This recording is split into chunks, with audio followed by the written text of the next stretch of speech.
Selamat mendengarkan podcast ini.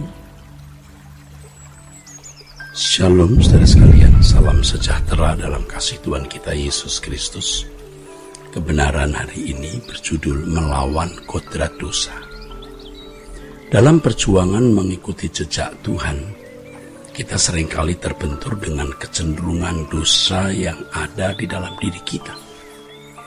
Kecenderungan dosa dalam diri kita disebut dalam bahasa Inggris sebagai sinful nature. Itulah kodrat dosa. Kodrat dosa ini merupakan konsekuensi dari kehendak bebas yang ada di dalam diri manusia. Sebenarnya kehendak bebas mestinya membuat manusia memiliki keunggulan, yaitu dapat memiliki kehendak yang tidak dikendalikan oleh faktor-faktor eksternal di luar dirinya, tetapi digerakkan oleh dirinya sendiri. Bebas tercipta dari dua komponen utama dalam diri manusia yang saling bersinergi, yaitu pikiran dan perasaan. Dari dua komponen ini, pikiran dan perasaan, manusia dapat menciptakan, mengkreat, membangun, membuat kehendak. Sifat dari kehendak ini adalah bebas. Artinya tidak dapat diatur atau dikontrol oleh siapapun. Walaupun tentu sebagai makhluk ciptaan manusia terbatas. Tetapi dalam keterbatasannya manusia tetap bisa menentukan nasibnya atau destininya sendiri. Nah, istilah Latin untuk kehendak bebas ini adalah liberum arbitrium. Inilah yang memberi nilai pada manusia. Binatang tidak bisa menentukan destiny atau nasib atau takdirnya. Berbeda dengan manusia. Sebab manusia adalah satu-satunya makhluk yang bisa berinteraksi dengan Allah dalam hubungan yang interpersonal. Interaksi artinya hubungan timbal balik, ya. Sedangkan interpersonal artinya dari pribadi ke pribadi. Manusia dapat membangun hubungan yang dua arah dengan Allah. Manusia yang tidak mengerti kebenaran ini dan tidak membangun hubungan interpersonal dengan Allah adalah manusia yang tidak berkualitas.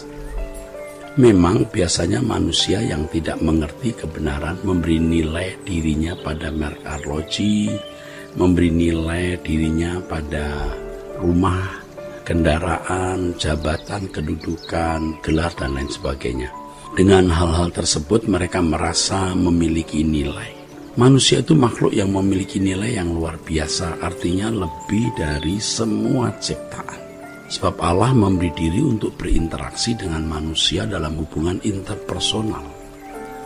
Jadi masalah materi tidak ada artinya sama sekali, mestinya, saudaraku. Ya, mestinya. Dalam durasi waktu 70-80 tahun itu, diharapkan manusia dapat menemukan tempatnya di hadapan Allah dan bisa menempatkan Allah secara benar. Saudaraku, ini merupakan proses keselamatan yang suatu hari nanti ketika Tuhan membangkitkan tubuh manusia, kita bisa menempati langit baru dan bumi yang baru. Untuk itu manusia harus menemukan kembali tanggung jawabnya, menentukan nasib kekal dengan kehendak bebas yang dimiliki. Dengan kematian Tuhan Yesus di kayu salib, semua akibat dosa dipikul oleh Yesus.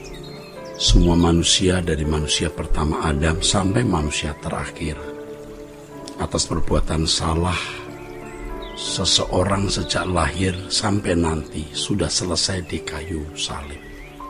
Tetapi yang menjadi tanggung jawab individu adalah bagaimana memiliki batin yang benar, memiliki pikiran, perasaan seperti yang Allah kehendaki, supaya manusia bisa memiliki kehendak yang selalu sesuai dengan pikiran dan perasaan Allah. Jadi kalau kita menyadari kesempatan ini, kita akan rela meninggalkan apapun demi tercapainya maksud keselamatan yang Tuhan berikan, yaitu memiliki pikiran dan perasaan sesuai dengan kehendak Bapa, yang sesuai dengan kehendak Bapa Sang Khalik Pencipta kita. Itulah sebabnya firman Tuhan mengatakan, hendaklah kamu dalam hidupmu bersama menaruh pikiran dan perasaan yang terdapat juga dalam Kristus Yesus. Jika dikaitkan dengan pembahasan awal kita mengenai sulitnya mengikuti jejak Tuhan akibat kodrat dosa yang ada dalam diri kita harus menyadari betapa sulitnya itu. Betapa sulitnya untuk mengenakan kodrat ilahi menjadi serupa dengan Yesus. Untuk itu kita harus menyadari beberapa hal agar kita semua lebih mawas diri atau selalu mawas diri. Yang pertama, saudara, kodrat dosa dalam diri kita itu kuat. Jangan meremehkan kebiasaan bersalah atau mendiamkan kesalahan tanpa komitmen untuk segera berubah atau bertobat. Setiap kali kita salah, kita harus mengakui kesalahan itu dan berkomitmen untuk tidak melakukan kesalahan yang sama.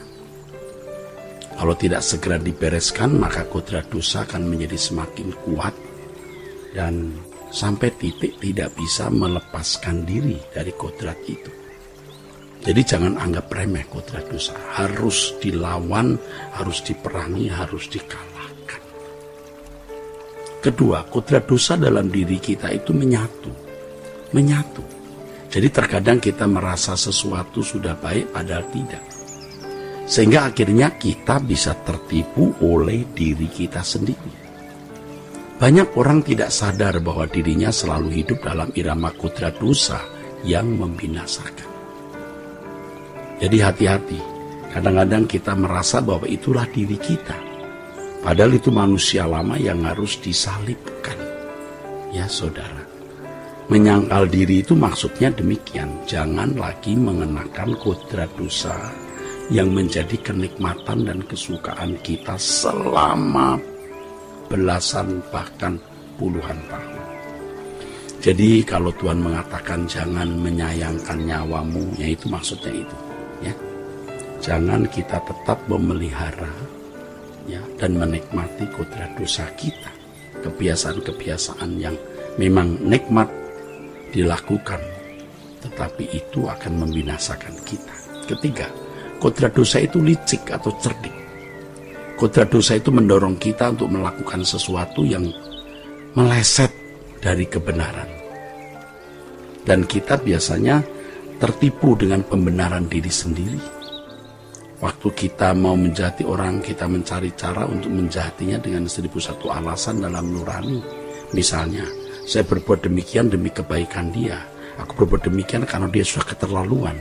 Padahal itu kelicikan diri kita sendiri. Keempat, kodrat dosa itu memanfaatkan momentum.